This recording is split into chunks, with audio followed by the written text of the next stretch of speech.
ओइ सुसाइडको आत्मा तँ त मृत्यु भइसकेको छैन तँ त नरकमा आगो खान जानुपर्छस् तँ नरकमा आगो खाइसकेको छस् तैँले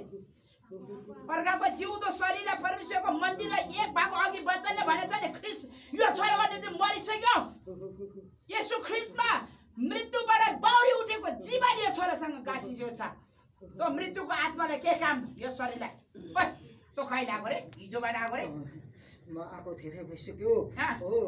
मैले एक हप्ता भयो यसलाई धेरै दुःख दिएको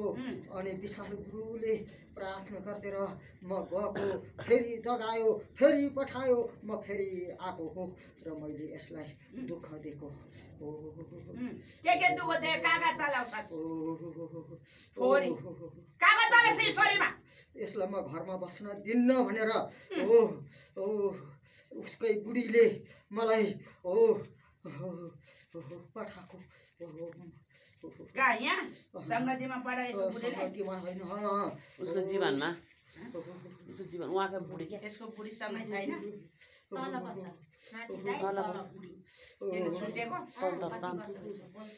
तन्तर मन्तर भएको यो भरतको बुढीले पढाएको तँलाई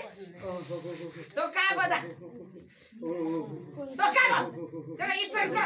नष्ट पार्छु म त्यो ठाउँले आगो पढाउँछु आमोस 1 10 12 14 को आगो पढाउँछु तेरो पर्खाल भत्काउ तेरो दोरिया जलाउँछु तेरो दुःखले जलाउँछु ए सोसाइटीको आत्मा तँ कहाँ गएर मरेको थिएस घरमै मरेको हो कहाँ कसो घरमा आफ्नै घरमा झुन्डेर मरेको तँलाई आगोले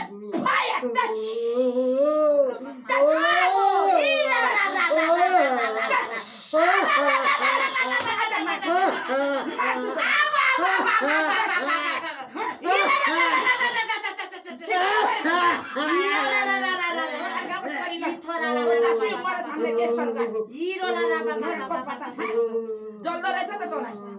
तँ जल्दो रहेछ त जल खत्ता भयो शुको नाउँमा ए तैँले अनि कहाँ चला थिएस् त यो छोरालाई शरीरमा भन्दा यो शरीर सिंह यीशुको रगत परेको छ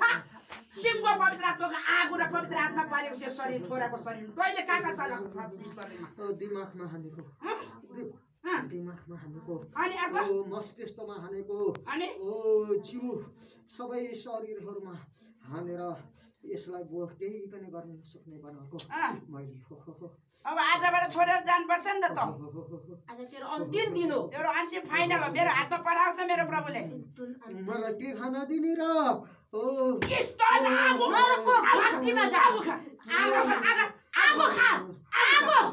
आगो